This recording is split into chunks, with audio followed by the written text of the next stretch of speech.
Doc Rivers, the Clippers coach, once again finds himself, like the rest of us, watching the rest of the NBA playoffs from a TV at his home or his office or wherever it is that he chooses to watch games. A lot of questions about whether or not the Clippers are going to see their roster get blown up after this latest failure. Here's what the coach of the Clippers had to say about that.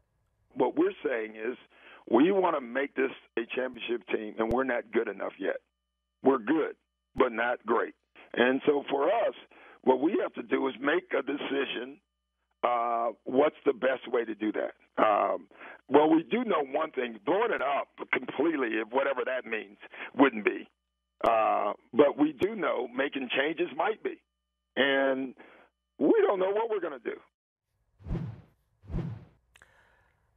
I think, given what we know about the economics of the NBA right now, I would be shocked if Chris Paul leaves this organization.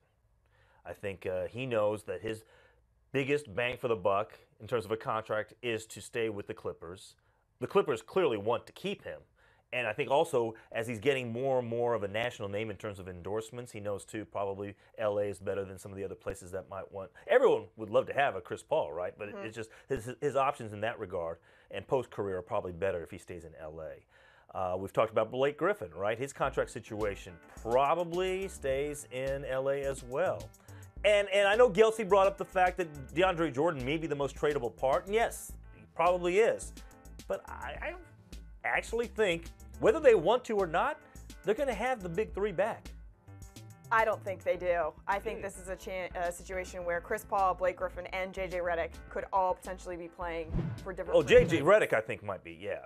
But, But I don't think Chris Paul and Blake Griffin necessarily come back because, listen, this is a situation in futility. You've had this team together over and over and over again in the postseason, going up, even having leads in series in the postseason, to give it up and have early exits time and time again. The past 5 years, in fact. And if you're a Clippers fan and if you're part of this organization, you're saying, all right, we gave this big three a chance.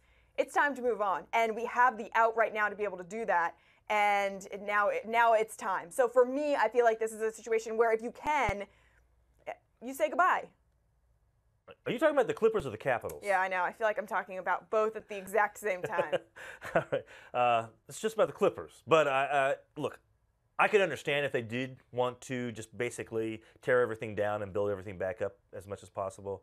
But I just don't know, under the current state of affairs in the NBA and the contracts involved and finances involved, as far as players and where they can go to try to get the most money, I just don't see how they don't keep everybody together, whether they like it or not, whether Clippers fans like it or not.